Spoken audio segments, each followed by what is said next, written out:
Okay, so I welcome you all in this video. In this video, we will see the next converter, which is the uh, directional converter. Okay, so there are two types of bidirectional converter. One is the isolated, and second one is non-isolated. And in this video, we will see the non-isolated bidirectional converter.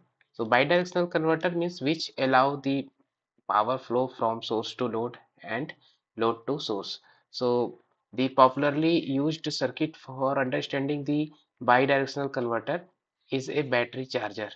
Okay, so it is again a DC-DC converter.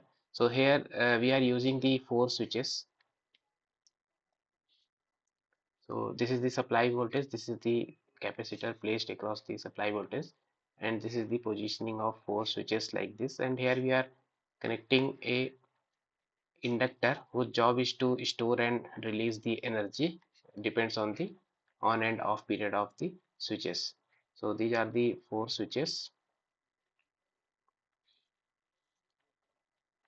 and here the load, and we are taking a battery as a load because battery act as a charge, as well as it may supply the power to the source also when the value of this battery voltage is more than the supply voltage or DC link voltage. So let's say these are the four switches. Let's say this is the switch 1, this is switch 2, this is switch 3, and this is switch 4. Okay. Uh, and we can place one capacitor here to maintain the output voltage, battery voltage or output voltage, constant or ripple free, we can say. Now how it works. So for understanding of this converter, we will draw a table where we will see the mode of operation number one and the positioning of the switches. Let's say this is the Q1, Q2, Q3, Q4, and again we will see what is going on and what remark we want to put. Yes, so in these columns we will try to fill. Let's say this is the mode number one. So mode one, when switch 1, let's say this is the switch 1 and switch 3, this is on. So switch 1 and switch 3 are on, and so what we will see here, just imagine the circuit when the switch 1 and switch 3 is on. So the current will start emitting from the source, it will go through the switch 1, it will flows through the inductor in this way, it will flow through the Q3, and it will go to battery and come around through this path, and in this way the path will be completed. So what is going on here? Here your battery is getting charged, but these two are the on switches, none of the regulation we are getting. That's why we are operating Q3 as permanently on, and Q1 is complementary on and off with Q2. So we can say that Q1 is the complementary on and off with Q2, or we can say Q2 is also on, so it is the complementary on and off with Q1. So what is the duty for its on and off? So let's say this is the for D, and this is 1 minus D. So what is D basically? So D is the T on upon capital C. So this is the duty cycle of Q1, and this is the 1 minus D is the operation duty cycle of the Q2. So Q1 and Q2 are complementary on and off, and Q3 is permanently on. So in this way, what is happening? We are connecting the source to load with the help of Q1, and we are disconnecting the source to load with the help of Q2. When Q2 is on, Q1 is off. When Q1 is off, Q2 is on. So these are the complementary switches. And Q4 is permanently off here. So what is going on? So in here, your battery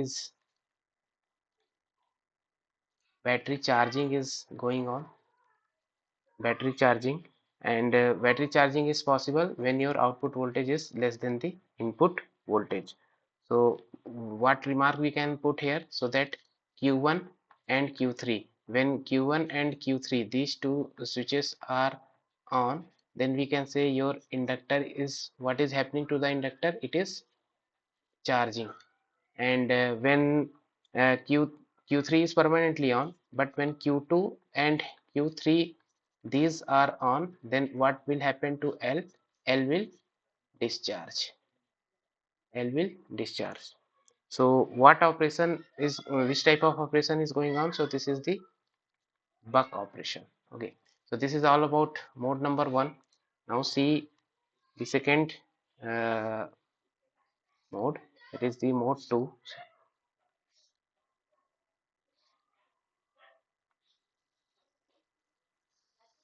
So what is happening in mode 2? So in case of mode 2, your Q1 is on, Q2 is off, Q3 and Q4 are the complementary switches on and off to each other. So Q4 is the complementary with Q3, and here we assign 1 minus D, and its time will be D. Okay. So what is happening in this case? When your Q1 is permanently on and Q3 and Q4 are on and off. So when Q1 and Q4, when we see here, when Q1 and Q4, when Q1 and Q4 these switches are on, so just imagine Q1, Q4. So what is happening? L, the inductor L will charge, and when Q1 and Q3 on, the L will be, so L will be discharged, because earlier it is charged, so it will be discharged, but the voltage across the load will be the supply voltage plus inductor voltage, Vs plus Vl. So in this case we can say it is the boost operation. It is the it may offer the boost operation in this case. Yes, means the, we can say battery voltage, the battery voltage or the output voltage is greater than the DC voltage, bus voltage, DC bus voltage. So the battery voltage is greater than the VDC bus voltage. So, okay, so this is in the second mode. Now in the third mode, what is happening?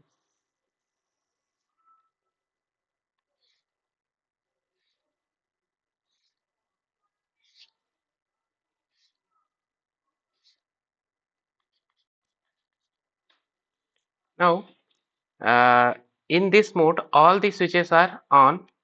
So Q1 is on, Q2 is on, Q3 is on, Q4 is on. But we adjust their duration in such a way that this is on for D, and these two switches are on for 1 minus D and 1 minus D.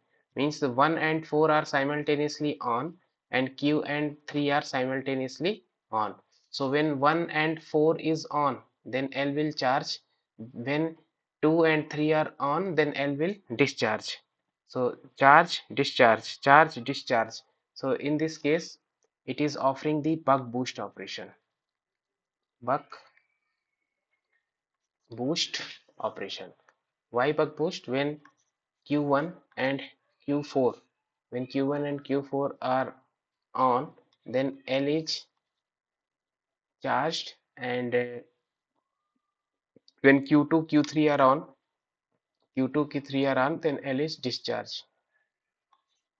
Q2, Q3 on, then L will discharge.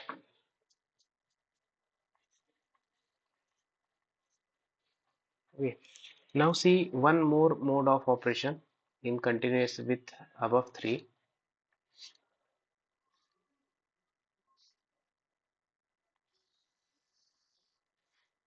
This is, let's say, mode number 4. So in this mode, the Q1 is complementary on and off with the switch Q2, or we can say the Q2 is complementary on and off with Q1, and it the Q1 will follow 1 minus D, and it will follow D, and this Q3 switch is permanently on, and this Q4 switch is permanently off. So in this case, your battery voltage is less than the bus voltage, so we can say V battery is less than V bus, and here it was V output is equal to V, or we can say output means battery voltage, the output voltage is equal to the DC bus voltage. Yes. So here what is happening, Q1 and Q2 are complementary on and off, Q3 is permanently on, and Q4 is permanently off. So you can see this operation is the same as the mode number one, but here what we can call it, it is the reverse boost operation. This is the reverse boost operation. So this operation we can call, the name was what, reverse boost operation.